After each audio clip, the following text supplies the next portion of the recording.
Bold. Cheeky. Flashy.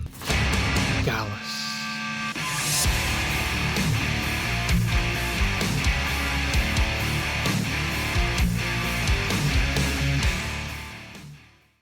Morning.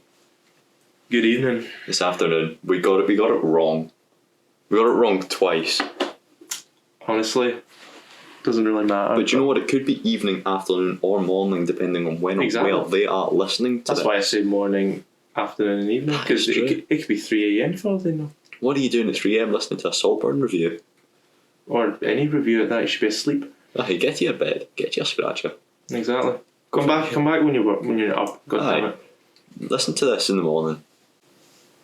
I'm Ryan, Josh. and this is the Gallus Podcast. Hello and welcome to this episode of the Gallus Podcast. A very odd episode of the Gallus Podcast. The episode of the Gallus Podcast is quite a big one. It's a big one, is what we're going to class it as, because I like to hop on trends. Don't we all? Because you see a trend and you think that's content.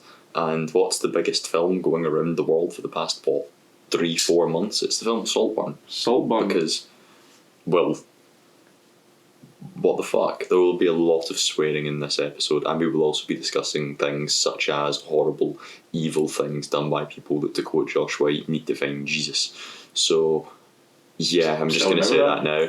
There will be some terrible, terrible language, and it, I will also say, will not be our fault. Because Jesus, I mean, not Jesus as in he needs to find Jesus, because he needs to find Jesus. We'll get to that later, but like, we watched it last night. I watched it for the first time last night. It's still fresh in my mind, and what the hell? Just Yeah. what did you put me through here? Well, I never heard of it, like, until... No. I mean, I heard it like twice, like, the name Saltburn. It just sounded... yeah. Just like, Aye. just some film. And then, you brought it to my attention, and you recorded my first impressions of it. You're right. So sporadically throughout this edition of the podcast, whenever we get to certain parts, you will hear Josh White's takes on Saltburn as and when things happen. Which reminds me, last night we recorded one of what you thought Saltburn was going to be like. Yeah. And we're going to play that right now. We're about to watch Saltburn. It's a fairly recent film. I have no idea what I'm expecting. I don't even know what the genre is. I just know that it's a film and it exists. And Ryan's very much right now anticipating me, like he's... What do I think Saltburn will be? First of all, what is a salt burn? Like, is it like kind of the burn you feel when like you rub salt on a wound or something like that? Like, could it be that? Maybe? Horror, maybe? Lots of blood. Probably. Blood. Yeah, probably. I'm just gonna think that Saltburn is some crazy shit. It's like really bloody and gory, probably. Blood. I hope that's captured on the voice recorder, but either way, the name's Saltburn. I imagine salt on an open wound. That's what the film will feel like at one point. Oh shit. Right, that's my pre-thoughts on Saltburn. We'll just have to wait and see how I feel like after it. Damn, can't wait. I think from what I can remember, it would appear that it seemed quite promising. Like, you know what? I made my assumptions. You had no idea what the film was about. I didn't even You just know. had the title. I had the title, and that was it. There was no genre, no nothing, no description, Aye. nothing. And you did okay. You assumed there'd be blood and you assumed there'd be some form of salt in the wound. And as I mentioned during it, yeah, you were kind of on board with that there. There was blood and there was salt in wounds, but it's salt in the wounds the film causes you. And then Yeah. it rubs more salt in it, and then it tries to fuck you. That's what Saltburn does. Yeah, very lustful and sinful and just Jesus. Aye. That's all. So the film, came out late last year. I'm going to say I think it's October. November. Oh, it was one. I think it was the 17th of November. Very nice. I love your actual facts. You always bring actual facts to these, and I just guess. Store them in my brain. 17th of November, I believe is what you just said. See? I don't know I don't know if it's different in the UK or US, but it came out Yeah. on the 17th of November. It came out last 2023. year, and it blew up on TikTok. Yeah. Ren says to me for like months, "Have you seen this? Have you heard of this? Have you heard of this? It's horrible. We're never watching this. We're never watching this." And I'm like, "All right." And then one day, I don't know, it piqued my interest, and I put it on, and it was not a morning film. Yeah.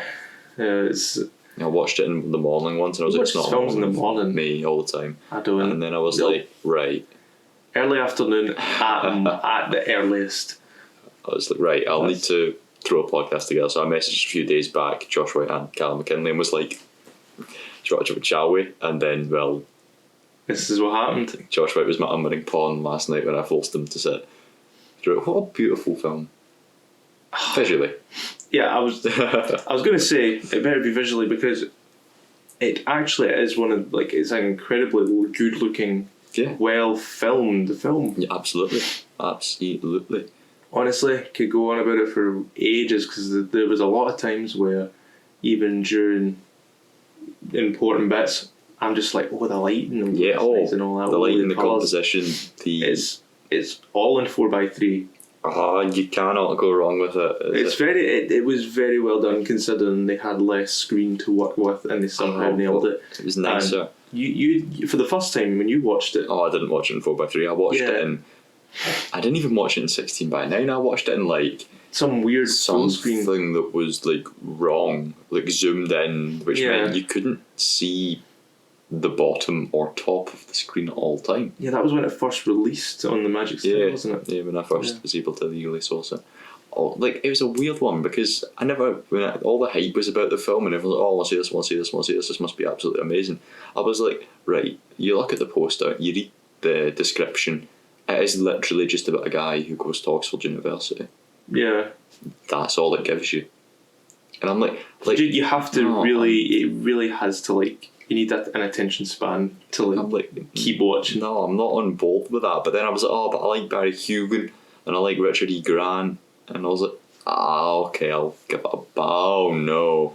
Yeah, there's 40 minutes in, that's when shit 50 starts to minutes hit in was when the controversies stuff begins, when people start to think, oh, this film is dirty and gross and horrible, and everyone on TikTok whines about it and talks about it and tells you about the symbolism of fucking eggs. I don't care about the symbolism of fucking eggs, Miss TikTok. I mean, to be fair, I called Oliver a dirty, miserable, mock it bastard. I mean, that's because that's right. Yeah, because he is, and I just looked at it in disgust because, Jesus, can't look at that actor the same way again. Oh, poor Barry Keoghan. Do you know what else Barry Keoghan's been in? Eternals. He's Eternals, he's Banshees of Inisherin. He's going to / has played the Joker in the new Batman stuff. Really? Yeah, see the weird Batman tease at the end of Joker tease at the end of the Batman. Oh, it was Barry Keoghan. I don't remember that. I don't remember that when I watched the Batman. Well, there's a little Joker bit at the end, and it's Barry Keoghan that plays the Joker. Well, he will be Batman in The Batman 2, whatever it's going to be. Part 2, I think it's called. Who knows? Coming out soon, I think, maybe. Who cares? It's fine enough. But again, back to the way this film looks. Even never seen a film in a while where they really did nail the 4:3. Oh, because obviously they had a unique style of lighting as well. Yes, you could tell instantly. I mean, there's not a lot of scenes in the film where, if you're there's outdoor scenes and stuff like that where it's kind of bright and stuff like that. But even when it's indoors, they make use of the natural light coming in. It's very minimal. There's only really one source. Yeah. It's not like it's trying to be well lit inside. It's point you to where you need to be looking. Exactly. If there's a subject that's being shone on, shut on. I don't know. I'll just say that doesn't happen. Okay, the film doesn't have anyone shit on anyone at any point. There's shit stain on a toilet though. That really annoyed me. Yeah, I only remember that because he pointed that out more than anything, and I'm like, okay, not that one. not the fact that all that got me. grotesque, Look, manky stuff happened, and Aye, you chose to talk about the shit stain on the toilet. but like these rich fucks at the party couldn't even wipe their own shit. Like that pissed me off. They go to the toilet. They're obviously going to see it. Why did they not clean it and then go? It's the fact that someone chose to leave their skids on the bowl. That's not acceptable. They must have been steaming. You know, it was a I don't party. care how coked up or how steaming they were. You should bloody clean a toilet once you've shat in it. True, but still. Which is one of the takeaways from this episode. If you didn't know that. In which case you are manky. Not the biggest fan. You're not the biggest fan of that. No. 3-second snippet. No, it's less than that, mate. I just paused it on that screen. Oh yeah, true actually. But even then, like, even though it's very dark when you're indoors, that's kind of what you want. There's only one scene, and I think it's like towards the end or a couple other scenes in the middle. Very few scenes where you use the indoors to tell the story. Exactly. It's very good, even when it's outside. You know, they do use the good use of the shadows and the harsh lights and the colour as well. Oh yeah. That brilliant scene that we'll get into later on with the colour. With the red curtains. You know, there's a lot of visual symbolism and that you just catch up on. So quite easy to catch up on, but even then it's like there's a lot of really on the nose like story stuff, but it's done so well that it works and doesn't feel forced. Yeah, it's very well done. Which leads me to the first main question of this podcast. What on earth is Saltburn about? Oh no, not the Madry. Saltburn, eh? It's about someone. Aye. His name is Oliver. Aye, we Oliver Quick. Meet Oliver Quick. Never heard of the second name Quick. Oh, if your second name is Quick, please comment below. But anyway, we'll make funny in the next episode. So he's basically just this. I wouldn't say a nobody because I'm not asking what happens. I'm asking what's it about. Like what's it about? What's the bigger picture? Yeah, like what is Saltburn? What's it trying to tell you? What's the message? Who is? Why? He's very promising young women. Even then, like the character Oliver, he's very smart when it comes to orchestrating whatever the hell he did. Did he ever like Felix? Did he just want his house? Did he actually love Felix? Did he change his mind throughout the way and then just end up wanting? Did he go mad at some point? In one of my favourite Letterboxd reviews, which may or may not be on screen if you're listening and watching the visual version of this, is something along the lines of every time you consumed the bodily fluids of that family, he gained a new superpower, which I think is one of the best lines ever written on the app. Honestly, not wrong, because he did. That's another thing. He consumed, things. Yeah. That must have did something to him, even though it's just a rich family. I thought the rich family were the cuckoos here. Yes. You know. But bloody it! Is it it's about class maybe? It might be, because even then, you do reveal that Oliver did live in a fine, middle class suburb. Is it it's not like he was ever poor and well off, It's or it could do with image, mental health or something. Image, It very well could be.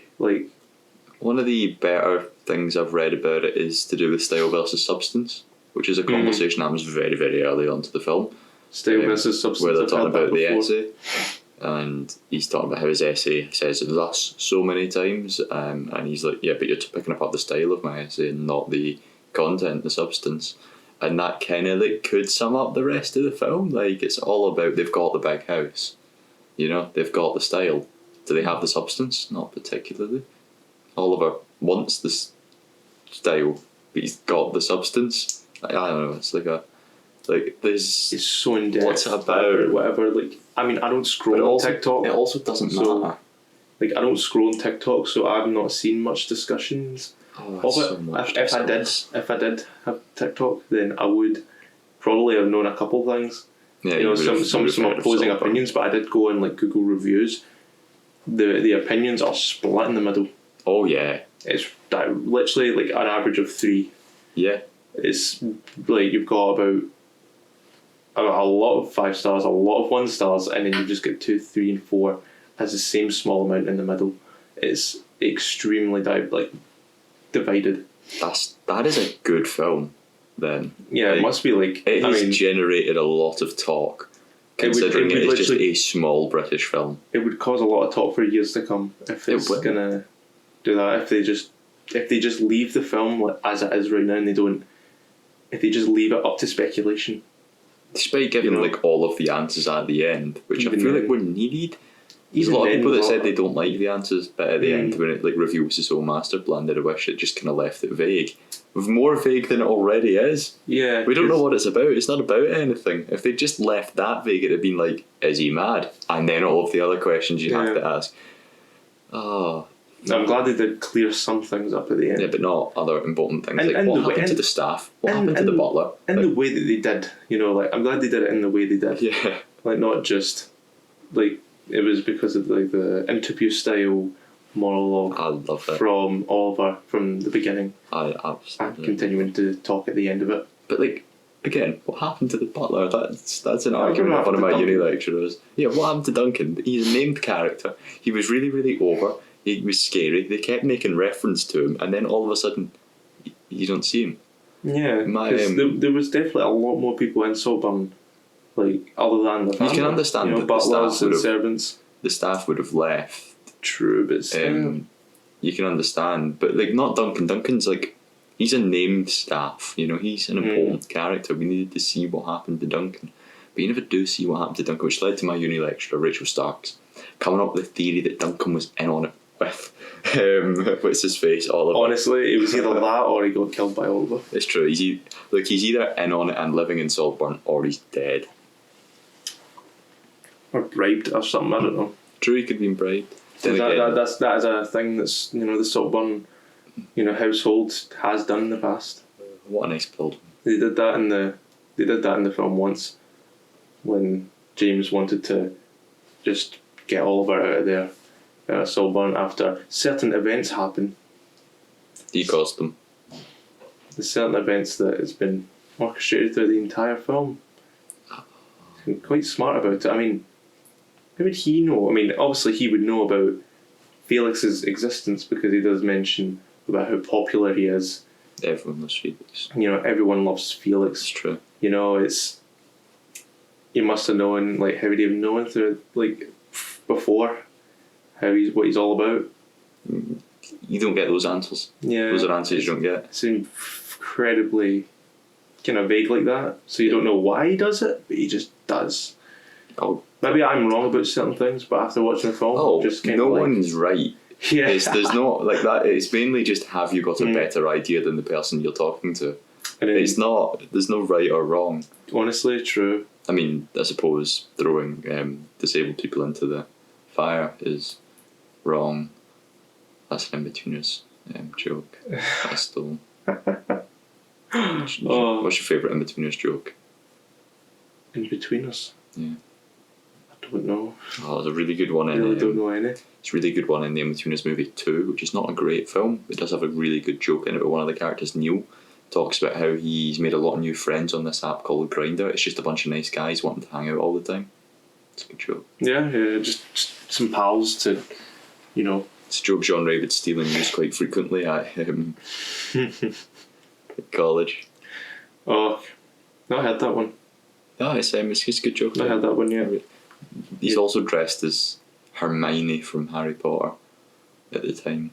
Interesting. Saltburn. Really, Saltburn, eh? I mean, what do you think it's about? Because... But I think it's about... Again, the best one I've read is that whole Cyril Stubbs's spiel. Yeah. And honestly, I don't want to know. I don't want to know what horrible messed up story in Greek mythology that this is based on. Maybe it's something to do with Greek mythology. It's always Greek mythology, mate. It's maybe it is based on some, if you've got an expert in whatever mythology it could be based on, mainly Greek, but probably. Maybe there would be some kind of correlation between the story and that. I really don't know, but maybe it's possible. Everyone reads films differently. There's always the what happens, and then there's the under like what really is it about, read, this is not a film I want to know what it's about. In my head, Ollie is just a sick fuck who wanted a house and stopped at nothing to get a house. But in his head, he was right in what he was doing, and he was justified because he did also love Felix. Crucial detail in my head, he does love Felix, which made it hard because there's no other reason you could fuck his grave. But that's something I was talking 2 years about. That was a scene and a half, wasn't it? Yeah, looks really funny the way I watched it the first time and super zoomed in because you can't actually see him. Maybe it was good that you didn't see some of that. You know, the bottom of it. It's okay. We watched it again and had the pause on it last night. 4:3, Jesus, very good. You know, it's so photogenic, Jesus. It's so not that specific scene, but like any specific. Even that scene is a really nice image. Pause, really powerful image. Skip to a single bit of the film, and you just pause it, and you've got something God tier frame, like a god tier photograph. Yeah. I mean, even like the most disturbing scenes have got good compositions. Yeah, like I will commend it for that. It's not something I'd like to look at. As fair, but there is a lot of powerful imagery in this film. It is still done very well. Yes. So I sat down beside Josh White last night. I put him a beer because he'll need it. A joke that I made 3 times last night at 3 separate points of the film as it progressively got worse and worse. When it was the 3 times we were given Madrid. I at no point told him what the film was going to be about. I just told him that the opening 2 minutes are one of my favourite little 2 minutes in any film in recent memory because it's just so much fun. You immediately start off with an image of a cigarette. A lot of people. There's a lot of people in the film that smoke. Well, it's 2006 Oxford, and you meet this in the first line of the film. I didn't love him. What a fun way to start a film. Everyone thought I did, and it just shows you this like TikTok-esque edit. Yeah, making Jacob Edinburgh Felix look as hot as possible, and it is all shot in like such a cool style. It's such a TikTok brain rot sort of like thing you'd see, you know. Yeah, whilst also like cutting backwards and forwards to this like him sat in front of a white curtain staring at the camera, giving his monologue with his wee tie, and then it just very quickly cuts to him punching a mirror in a bath, licking anyway, doesn't matter. It just shows you half of the like oh fuck beats in this opening bit, but you're not going to question them. They don't give you. It's good that they don't give you time to even look at it yet. Like if you were to not pause and rewind, you could look at that and go, "What the fuck was that?" You could make it all out from these things. Like he's like, "What did he just do?" Okay, I'm in for something, and then you're already like embracing yourself. That's less than a minute in. It then shows you the big Saltburn and what is an absolute beautiful shot, really, really wide, and then it cuts to the very cool title, and it's they do like the Red lettering, Glory. It's the lettering's quite and good. It's red and yellow. There's no Monty Python for some reason. Like if it's British and like the lettering and the way that they put the typography on the screen, it just reminds me of Monty Python for some reason. I'm kind of on board with that. I'm just going to say it's because it's British, and as we all know, British films are the best. Mainly. I believe that statement wholeheartedly. Yeah, mostly. Do you know Barbie's a British film? Honestly... Do you know Oppenheimer's a British film? Yeah. They're both British films. Barbie British film? Is it? It must be, isn't it? It's one of those US UK productions. Yeah, it's like a duo. It's just like a Western film. It's got credited as both because it was filmed in England for the majority. Using the studios in England, and the majority of the cast happen to be British. Yeah, you don't tend to notice, do you? Yeah. They have to put on that American accent. It's shameful. It's not important. It's Saltburn. That amazing intro. There's only one American in Saltburn. That's fine. It's the only one you need. You've got wee Ollie, walking through the streets of Oxford, I guess, whilst the really cool credits are popping up in the red glory. As well, when we were watching it, we were just jacking off to the 4:3 at this point, talking about how really nice this looked. That's definitely not linked to future events. At no point you just said did we jack off. Oh, I did at one point, didn't I? That's not important. Right, so anyway, it's 2006, isn't it? I like. I love Very well done. it's so 2006 looking, and I know that sounds just weird to say, but I mean, obviously the 4x3 plus that sort of colour, the way that it's vibrant. In my when head, it can Oxford be. lives in 2006. Oxford hasn't gone Usually. past it.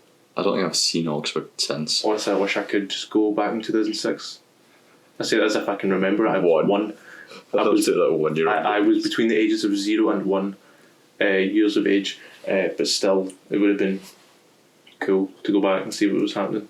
Wee Ollie then just kind of like cuts about and He's- he makes a friend, Who can do maths? maybe. He can do maths, and he's in this long Harry Potter hall, sits down with this one random guy, and he's like, I'm human calculator.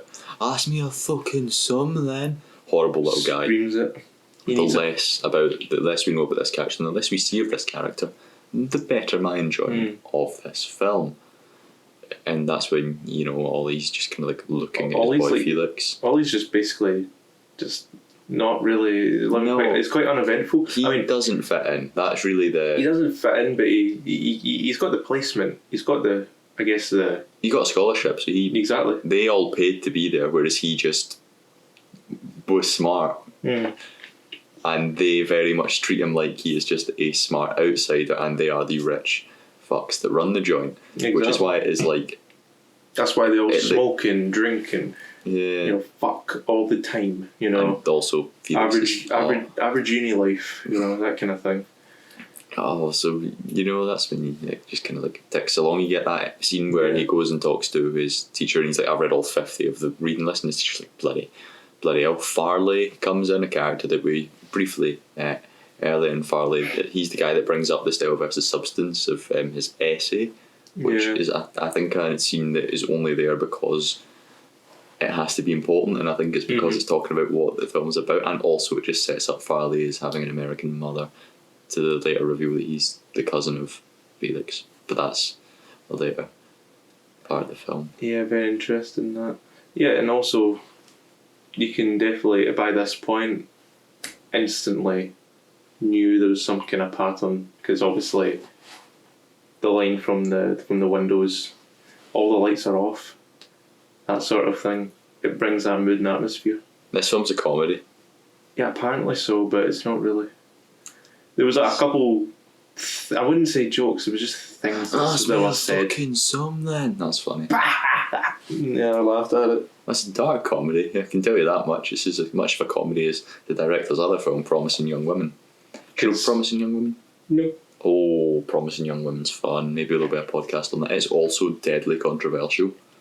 Probably. So you've got our main character who is used by men. Yeah. So she just says, I'm gonna kill them all. And just makes it her mission to kill all of these people. Damn. Whilst also forming a really nice relationship with Bo Burnham, who is playing an amazing actor.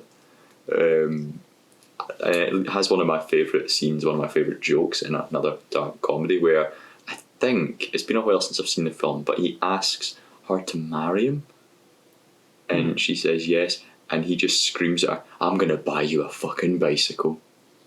And it makes no sense, but the delivery of his excitement about getting married, and the first thing he wants to do is buy a bicycle for her. I love that. You just who wouldn't want to buy their partner a bicycle? So this director is 2 for 2 in terms of incredibly fucked up, controversial films. And this is no exception. Yeah, it's the 2 for 2. It's the tour. That's when we get Felix who's on his way to class, and oh no, he's got a puncture in his bike, which means we finally get the first meeting of Ollie and Felix, and they interact and have a little chat. They be boyfriendy because the vibes. Yeah, because Felix is quite touchy. Oh, the LGBT vibes. He's very much like, I fucking love you. At no point is anyone overtly gay. No, they're just kind of whatever. Farley comes across moderately gay. Ollie exists in his own thing, but he's just as equally fucked to men and women. He wants everything. He wants everyone.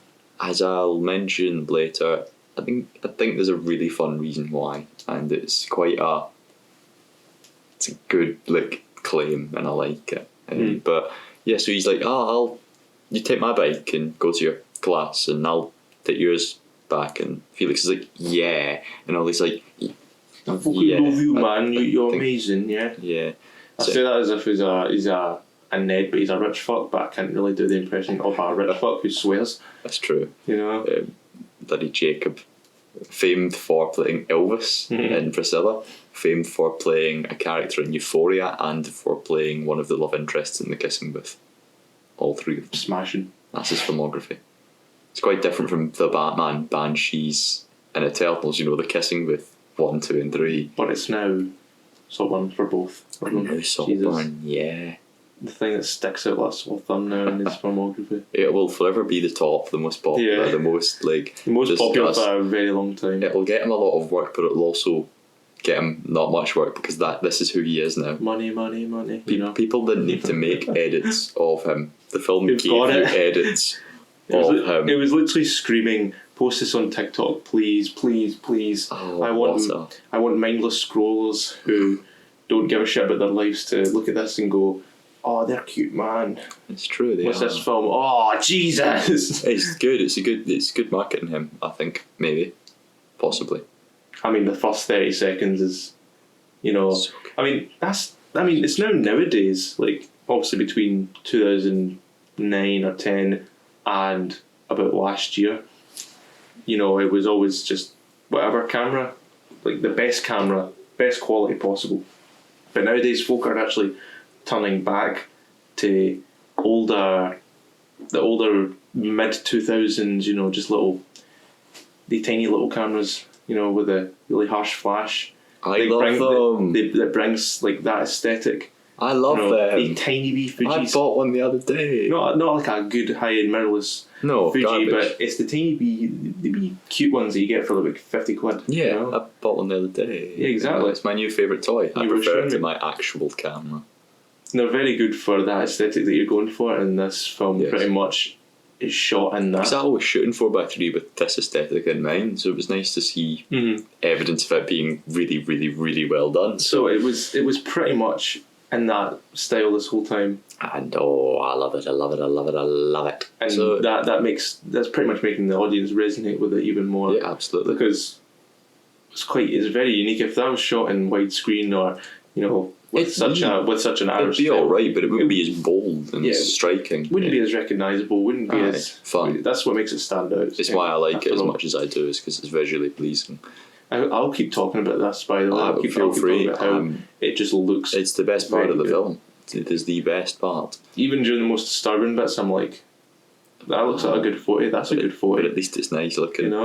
So I'll also commend it for that. He goes to the pub with his not mate, who's the human calculator twat of a character. Yeah, he's a bit of a nerd. Conveniently goes to the toilet. Ollie stands up and Felix shouts him over to the popular crew and is like, "This is man saved my life. He's a lifesaver." Sit with his Ollie, and then they drink into the night, I suppose. He gets shots and stuff. Actually, he was it's his round. Ollie was going to get around, and then he didn't have the money. He has to go for shots for the Jaeger bombs. He goes up to the bar and he's like, right, I've not got the money. He's holding his wallet in a very particular way. He hands over like £6 or something. As you pointed out when we were watching the film, they have used actual paper notes, which is... I mean, it's such a simple thing to point out, and it's honestly a bit of a no-brainer, but at the same time, if it takes place in 2006, you need to get, you need to fit in with that time. Yeah, absolutely. And, Felix comes over and saves his life. Such a detail that lasts about, 3 seconds? 3 seconds. I mean, obviously, it was best if they did that, because it would just been in a weird inconsistency, but at the same time, they did put the effort in to just put that for about 3 seconds, and I commend it still for that. Absolutely. Felix then secretly pays, takes the drinks back, they do shots, and then we get a wee kind of very fun montage of their friendship blossoming, the parties, the talking. You get some of all these backstory. He's not got any siblings, his mother, oafed drugs, his dad, oafed dealer, so on and so forth. Not a good life at all. Get a really weird line when Felix is like, "Do you smoke, mate?" He hands over the cigarette, and Ollie is like, "No." The first shot of the film is him smoking.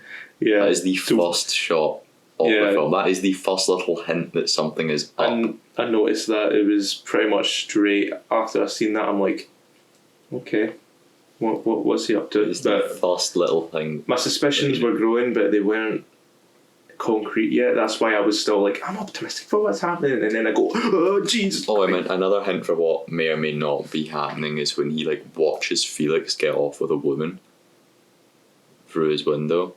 That one was quite weird.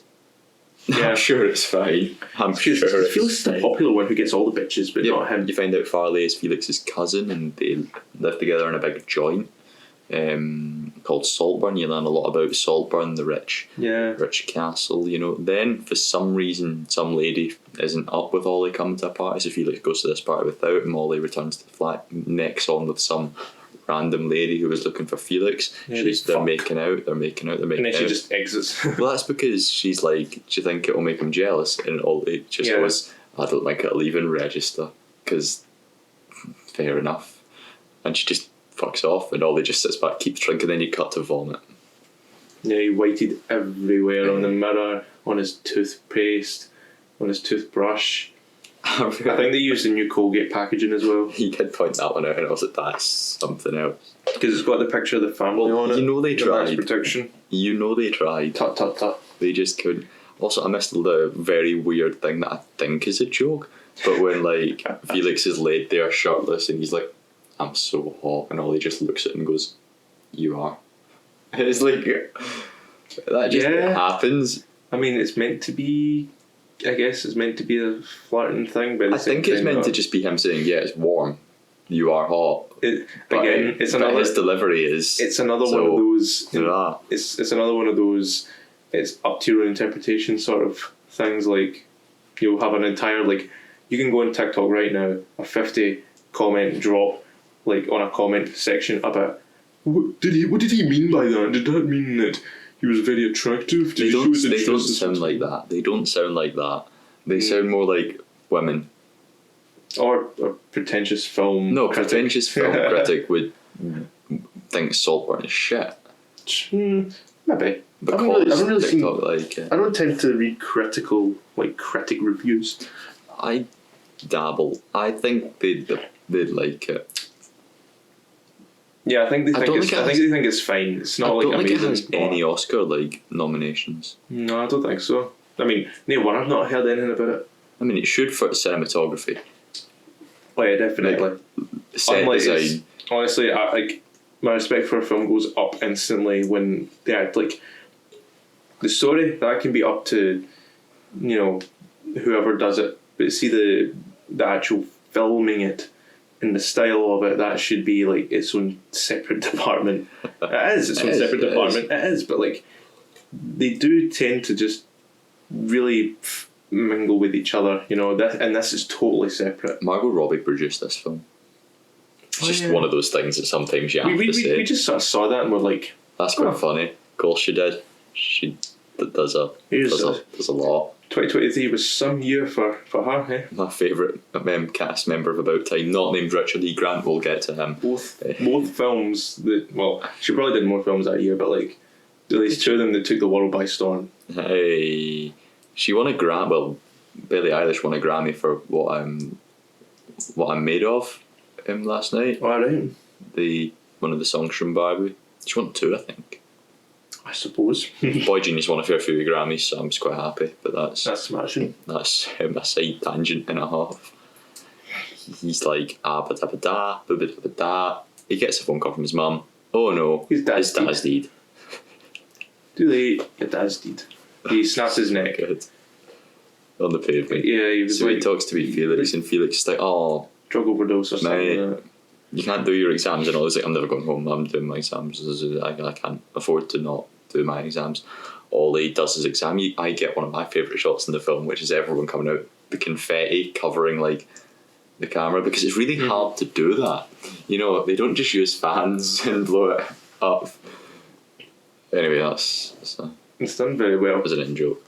Again, you know, it's done. And Felix is like, instead of going to the whatchamacallit, Your party house. ball thing. Instead of going to the ball, let's go to this bridge. It's got walkies down to the bridge. They go walkies to the bridge, they sit on the bridge. And Basically revealed a family tradition he does. Whenever a family member dies, they get a rock, carve a name on it, and they throw it into the ocean where they rest. So he scribbles da on a rock, he throws it into the river. It doesn't go into the water, but it lands on some whitey.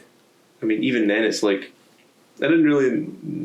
I mean, you should have. I should have picked that up from the start. No, that's just foreshadowing that you'll catch on the second time round. Foreshadowing, and then you look at it and you go, "Oh, that's why." It's it's again another. It's little the fact detail. that his dad was a drug dealer, and it lands on alcohol and set. Yeah. I also just love that you don't see it, you just hear it, and his Barry Keoghan's just like, "Well, that can't be good."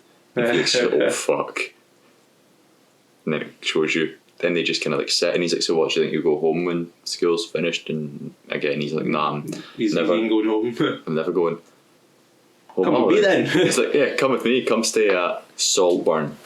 So you're 30 minutes or so into the film, and that is when you hear the word Saltburn for the first time. The big boom as the first act of the film concludes. The Oxford University Equilibrium Meaty Felixy lovey this film could be about literally anything section is over. So let's hear what Josh White thought about it in real time when this happened. What did he think about it? Where did he think the film was going to go, having only just heard Saltburn? We're 30 minutes into Saltburn now. My first watch of Saltburn. It's very, very good so far, I will say. I'm mainly just going to comment on the visual, artistic, cinematic, lighting kind of direction that they went for this one, because it is unlike anything else I've seen, really. I mean, someone who does photography is pretty good. It's obviously it's shot in 4:3, which it obviously gives it that 2006 feel, and it still does, even though it is completely in HD, and it's so smooth. The movement is so smooth, and the colours as well. It's bold, kind of, but at the same time, whenever they're indoors, it always turns very dull. And the light source is always just either, even if it is just natural light, it's very limited at that.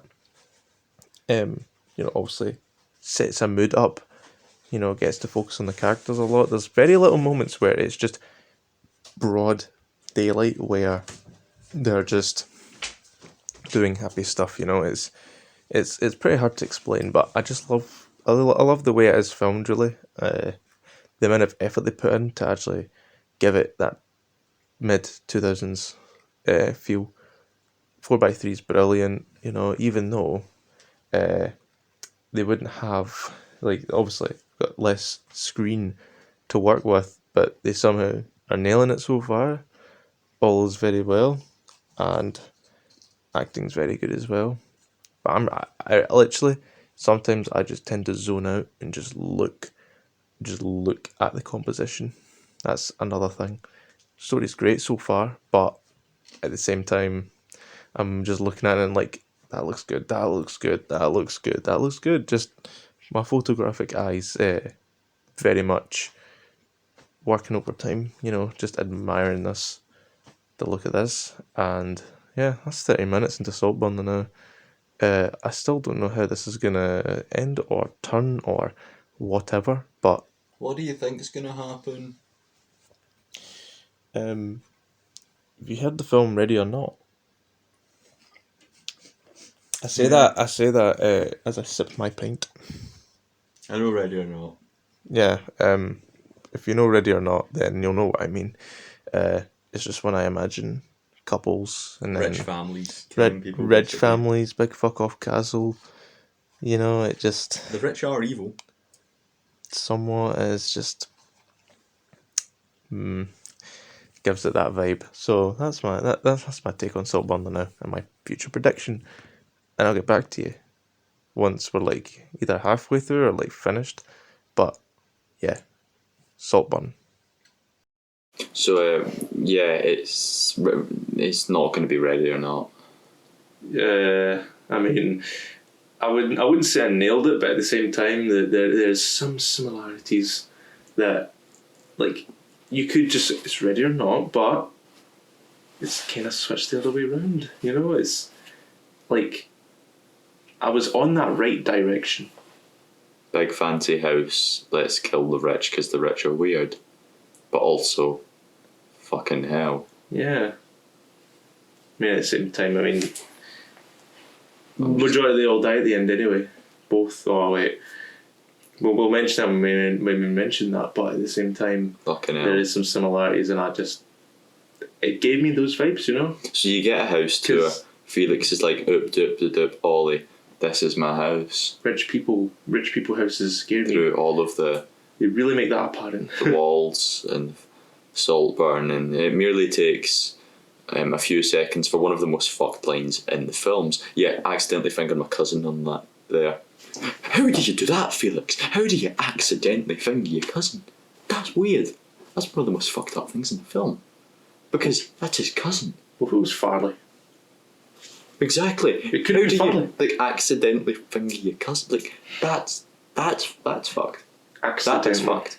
And that bit's glossed over. And he just walked across to like one of the bedrooms, and it's like, oh, Henry VIII or something like that. His a little spunk, bit of spunk was on that. King Yeah. Spunk.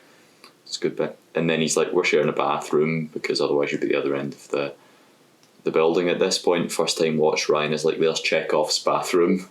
That has to be important. You also get Chekhov's maze set up at this point, where he's like, that's the maze outside, because rich fucks have mazes. Nah, that's like the best bit. I love the maze. The maze is fun. I would spend my life in that maze. Not my life, but I would happily play hide and seek with anyone in the maze. And then you get it's time for, well, Ollie to meet the family, and it's time for us, the viewers, to meet the family, I suppose. You've got Farley, who doesn't like Ollie and is a bit of a twat. You've got Dad, who, when asked where Liverpool is, pauses and says, Up north. North. You've got Pamela, who's the friend of Mother. You've got Mother, who will not shut up, but is also quite funny, and I quite like Mother. You've got Felix, who sits on the floor, and you've got Venetia, who sits draping herself about the house in a different room, who is the sister, who is... always smokes. Woman. You know, just always smokes. Is she I think she's meant to be sex.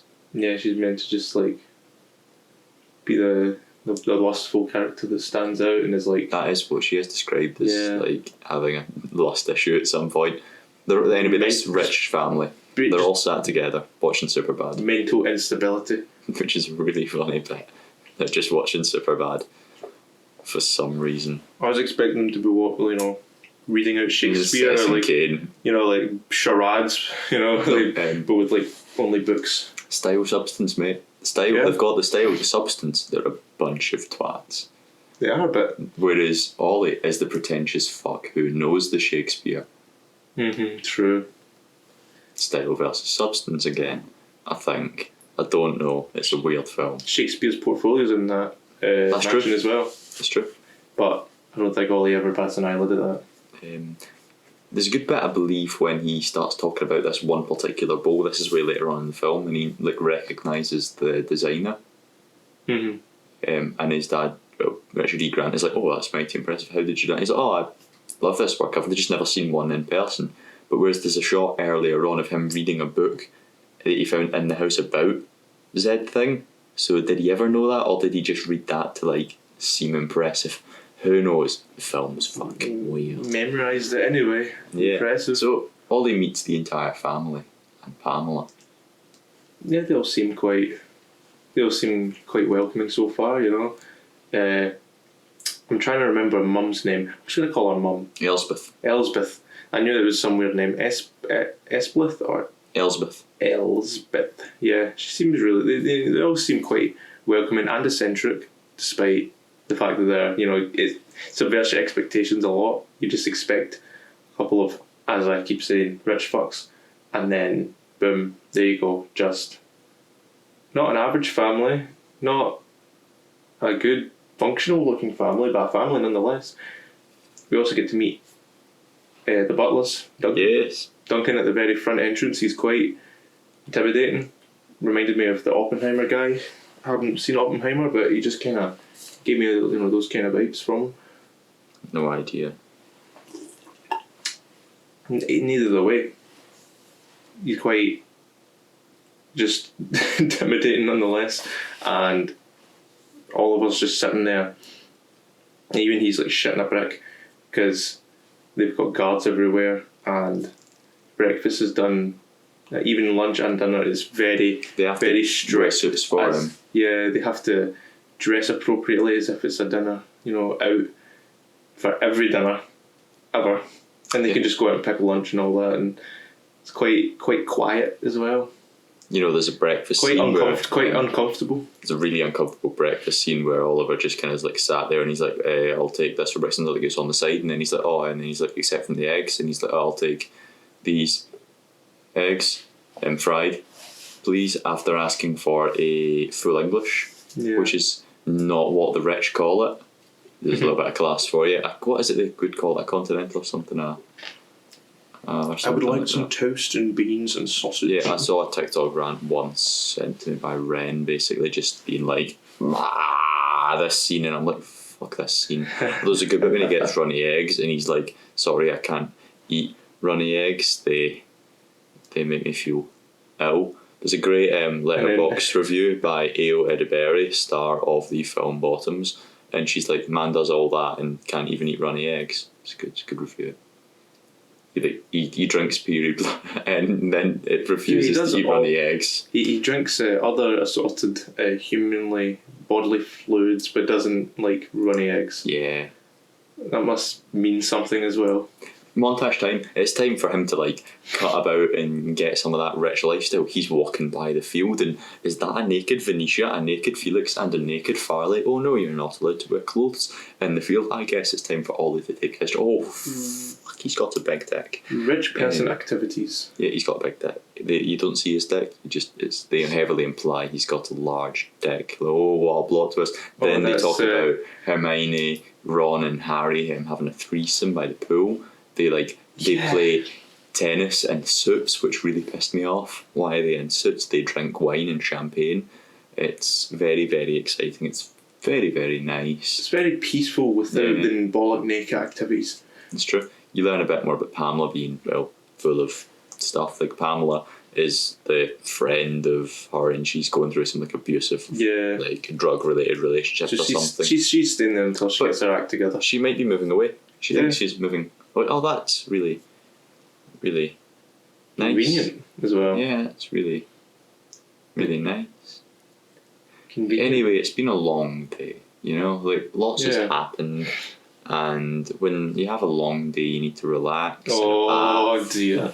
Go in the bath. Well, what can I say? 48 minutes into the film, Felix chugs. He does a wee.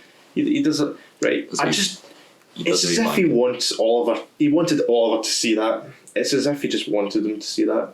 The house is so big. Like leaves the door open for him to just kind of. They share a bathroom. Yeah, but you could still lock it probably.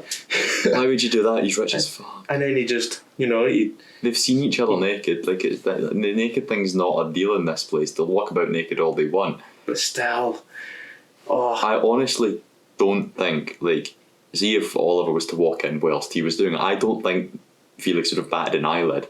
I think that is almost fine in this weird rich world. Even when he's quite best friends that don't wank together. What are they?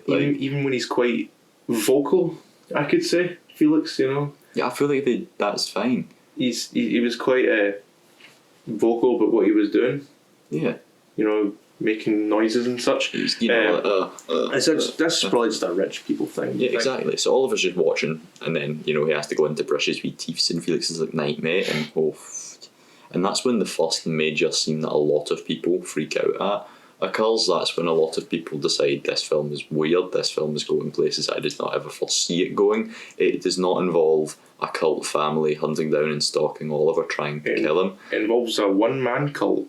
It involves Oliver hopping in a bathtub and drinking some bathwater and enjoying all that tea. Yeah, he was drinking whatever was in that water. And he was properly getting off on it. Soap and other bodily, Pubic fluids. hairs. It's really one of the worst parts in it. Is like it was so. And like when I thought it was worse when he just kind of sucked a little bit from the bathtub, he stuck his whole tongue into the fucking plug hole. The manky, dirty bastard. So Jesus Christ! I wonder what you thought about that as you were watching it. Yeah, let's find out. Nah. What the fuck did I just...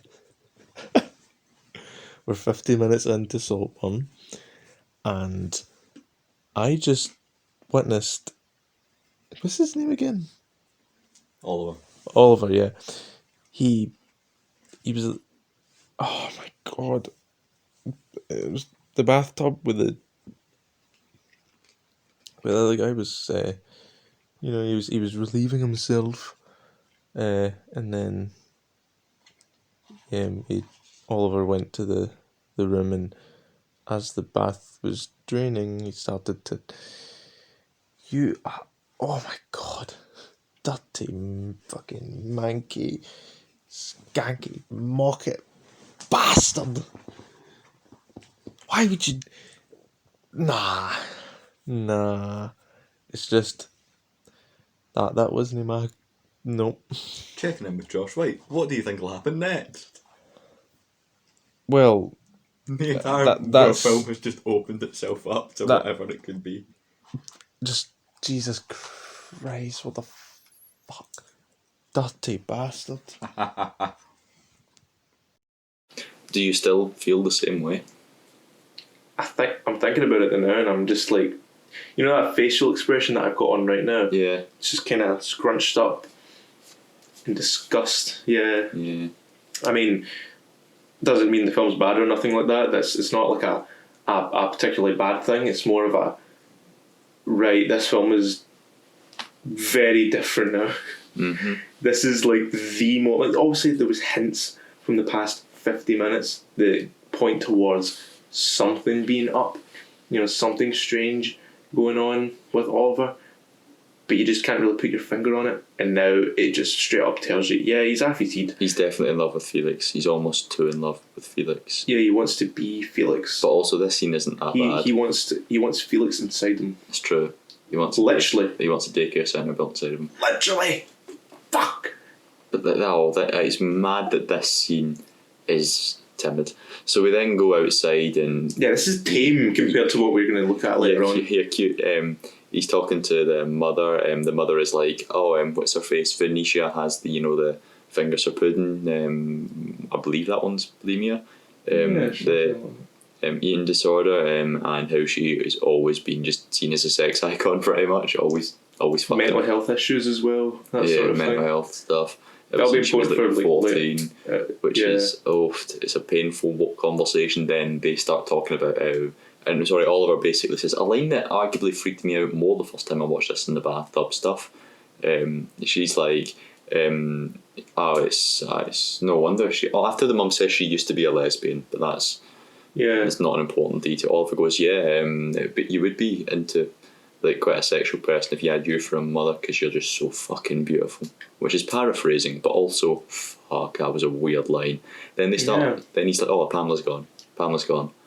Yeah, Pamela left. She's kind of ushered away by Daddy. She's off skin. And then Oliver calls her basically a liar who's lying about the abuse, lying about the drugs, and making up this tragic backstory so people take sympathy on her. Yeah. That's a weirdly bold statement to make, Oliver. Like, what kind of high horse are you on? Sounds like a similar concoction of another character for later on. It's alright, Oliver goes to bed, and by bed I mean he's looking at his window and who's that in a see-through nightdress? Why that'd be Venetia. It's Venetia! He elects to go downstairs and talk to Venetia, and he's like... right. So he's, they're just talking away. No. She's like smoking and he sat right in front of her. Literally in the most manipulative voice possible, talking to her about how she's going to eat tomorrow. And see, when she's done eating, she's not going to go to the toilet. She's going to swallow. And she's not going to throw it back up. You're going to do that for me. Yeah. And then You're going to do that for me. Meanwhile, his hand is going down. It would also appear that it's that time of the month as well. She does say it's that time of the month, and Oliver just looks at her and goes, "Well, lucky for you, I'm a vampire." And then he licks the blood, the period blood, and then puts it in her mouth and then as well, and wipes it all over her, puts it in her mouth, and then starts to just smear it all over herself and his fingers, and smears it all over. The fingers are for a wee bit, and then he goes down and has he just full on eats it. You know, he gets hungry. He just. He was eating good tonight. Farley was watching though. But Farley, I mean, if I was Farley, I mean, I'd have been out of there. I'd have said, "Cheerio, folks." That was less than 5 minutes after the bath happens. Yeah, this is when shit really hits the fan. That's 3 more majorly fucked things in a row. Yeah, it's okay. It's time to hear what Josh what he thought after the vampire scene. I just witnessed another scene. This one is just as bad as Bathtub. It seems that Oliver is just a dirty, manky bastard. It would seem consuming blood, Benicia's blood, if you know what I mean, at that time, and then starts to You might need it. offer me another Madry. You might need it. I'll be steaming by the end of this. I'll be needing it. But yeah, Oliver's weird. He's weird. Something's gotten into him. I don't know if I'm supposed to know what's gotten into him, but he's just turned strange, and he's now paused at the exact frame where I'm seeing a person in water. Something's gonna happen here. Yeah. Sorry, would you like to just watch this horrible little section whilst reacting? Okay, let's watch it then. This is my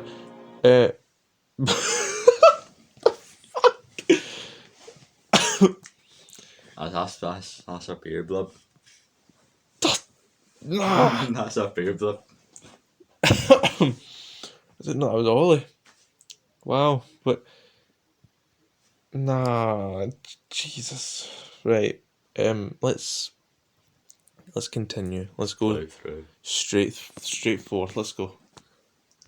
It's morning, and I suppose it's time for a funny joke about the Henrys who are coming to stay for a big party at the weekend. And do you know, Venetia's like, "Oh no, they're just a bunch of Dad's friends called Henry who'll they all happen to be called Henry." Not all of them, just most of them. They'll try and molest her, and then Mum's like, "No, it's okay. We'll just sit you beside Holly, and he'll molest you." And Ollie just sits there like, "Damn fucking right, I will." And what is just a terrifying facial reaction. And then Venetia gets up to go and bulimia herself. Yeah. Oh. Poor Venetia. Yeah. I always felt sorry for her during the film. Yeah, poor Venetia. It's a moment of silence for Venetia. Harley told Felix, "Oh no," and then he's dodging Oliver, and then they have a little conversation where Oliver This was when they were just lying down in the sun, weren't they? Yeah, basically just, again, manipulative, one of the most straight-faced lies I've ever heard. It's just no, that's not true. I turned her down nicely. Yeah, even though Farley literally saw that and was like, alright, that's just the normal thing you do, obviously. So we'll skip ahead a wee bit to a scene that made me... Felix wasn't very happy either. He's, it's causing a bit of a friction. Oh, it's okay. He believed his lie. He believed his lie. He believed it, but, I mean, poor Farley. Now, all he knows about Farley's little scheme there, which leads on to another scene. We'll skip ahead for a wee bit, and we'll now discuss a scene that made me moderately uncomfortable rewatching it. It's a karaoke scene where one of the Henrys... Oh, the karaoke! Oh yeah, the karaoke. Where one of the Henrys karaoke's a famous TikTok song, I believe, and it made me feel great pain. Meanwhile, Ollie and Farley are discussing, a simple question that we did live, but didn't record it when we watched the film Fuck, Marry or Kill, insert 3 of the kings, and Ollie just turns to Farley and says, "Why don't you fuck me instead?" Which was something. And then Farley gets up and it's like, "Right, Ollie, karaoke," and oh, it's bad. Yeah, he's not It's very. really bad. Ollie's not very He good. butchers Rent as he freezes up at one point when he reads the lines, "I love you, you pay my rent," which is the next few line because he loves Felix and Yeah. he's giving him a castle at the moment. He's paying his rent, but he can't get it out, and it's just like, "No, Farley, you do it," and then Farley's good. He's good at karaoke. Farley kills it. Shame he then sleeps with Boy on top of him. Yeah, he goes to sleep. He's like, "Good night, everyone. I'm going to sleep, and there's going to be Z's coming out of my head, and my little. I'm going to be dreaming, and There'll be Z's coming out of Z's." No.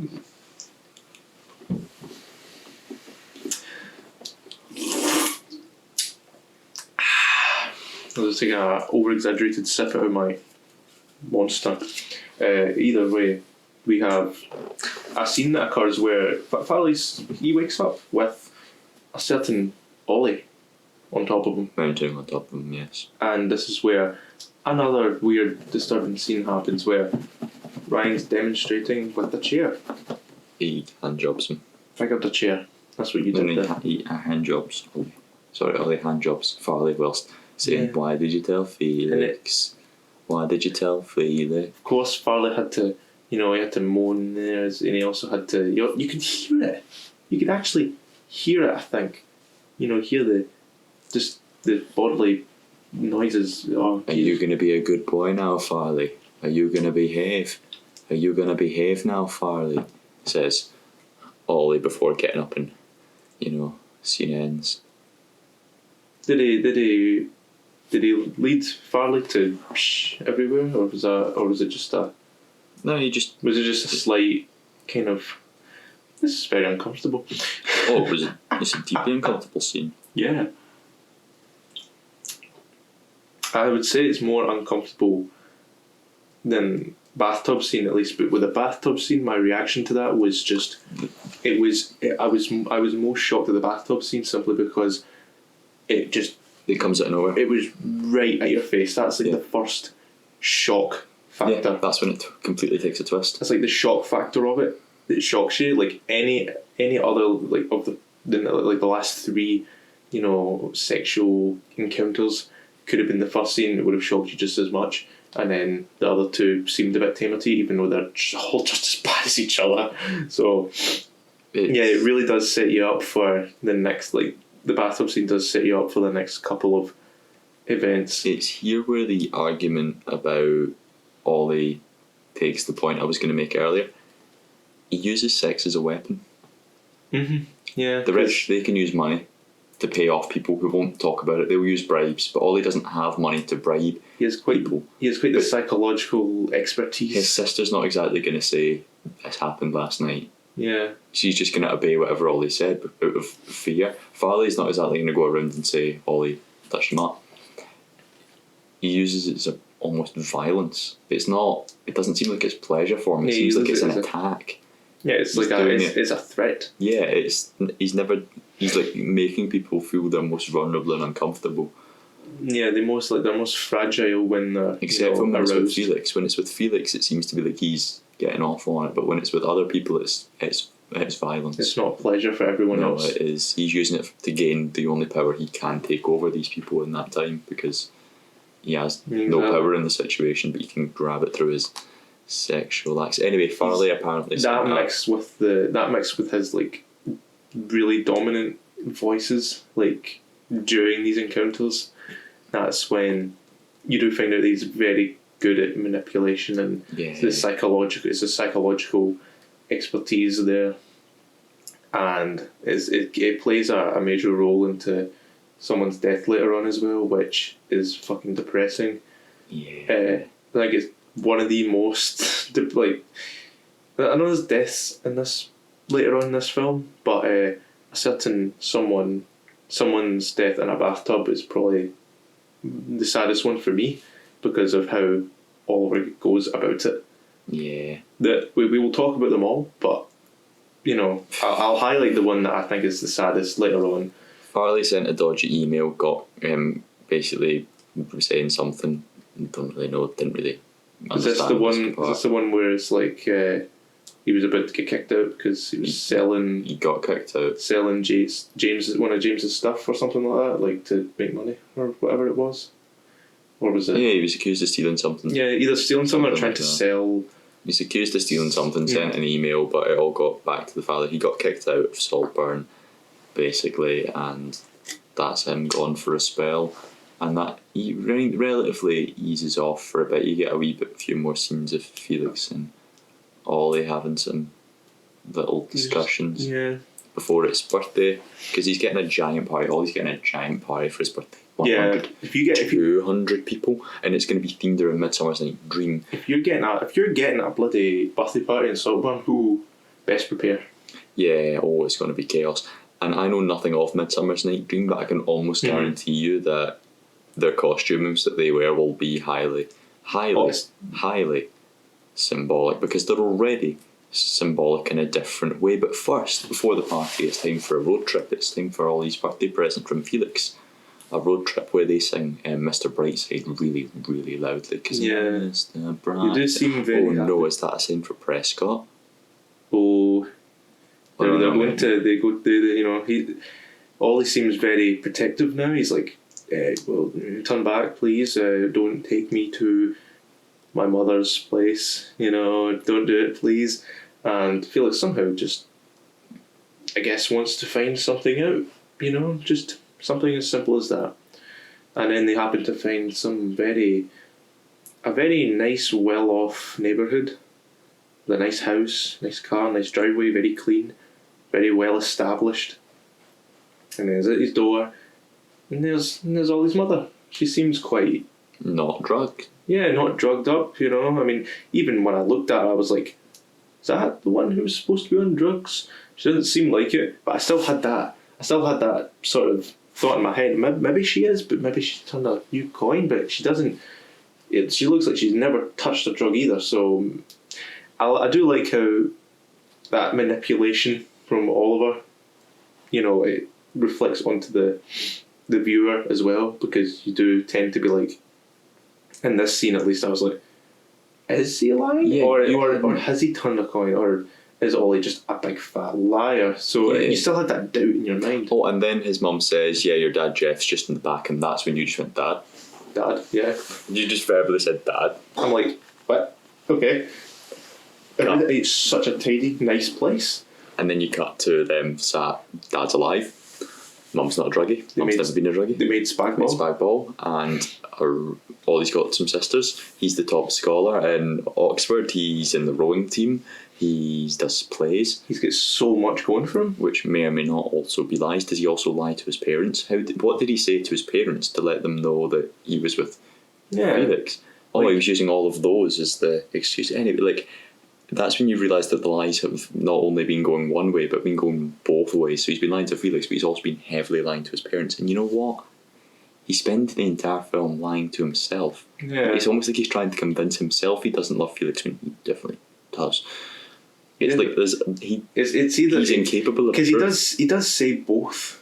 Yeah, he does say I love him and I hate him many times during the duration of the film. Yeah, it's it really that's where the discussion mainly comes from, because it's so mixed. It's such a mixed signal type of situation. But here you do get to get to see that friction now, because Felix is obviously like that. You're a lying bastard. Yeah. After this party, you're out. Yeah. That's basically what he said, but obviously in a very rich way. Very rich English, Saltburn, Oxford way. So he says that they'll do the party, and then summer's almost over anyway. He's going home. Now, right when this big parents not dead reveal happens, we caught up with Josh White as and when, just to hear his thoughts of which will play. Here's my raw reaction to that. Now. I'm very confused. That's all I'm going to say. It's Ollie's birthday, and Felix drives him to his parents. His father's not dead. His mother seems very nice. The house is quite well looking. It's not a cow as described. So all of us some anti-hero now, as we're kind of like Anti-hero. anti-hero. Like, Are we going with anti-hero? well, I described that as like a protagonist who is actually a bit of a like a bit of a not good character. Yeah, anti-hero. That's kind of what I mean. And he's weird vibes coming from him now. Why does he not want to see his parents? Who knows? We will find out Will you? in the lab. He asked me, will I find out? God, it's weird having seen this film and watching it with someone. Can you imagine if I was in your position, reacting alongside you to the absolute chaos that's going on? I'm just right. All I gotta do now is just keep watching because then I'm so confused. Ollie's just weird, and he's also manky. Keep insulting the boy. Still not ready or not, my boy? Still not ready or not? Just the tiniest bit later on. That's all I'll say. Just the tiniest similarity will appear later on. So, right, what you may or may not have realised is we are now, an hour and 20 minutes in to this. This is going to be a long one. So tune in next week for part 2 to Saltburn. An on-the-fly decision made by myself there. Literally right now. This is literally me finding out now. Yeah. Well, we're going to split this one into 2 parts. Is what we're going to do, because when you rejoin us, shit's going to hit the fan. If you thought shit hit the fan when there was a bathtub involved, shit's not hit no fan yet. The anticipation now. So we will see you next week, and until then, enjoy. Keep talking. Saltburn. Watch the half of Saltburn. They've seen it. If you haven't watched 1 hour 20 minutes Saltburn, and then stop it and then come back. They've seen it. Oh, well, do enjoy the week, and catch you next week. I'm gonna be traumatized again.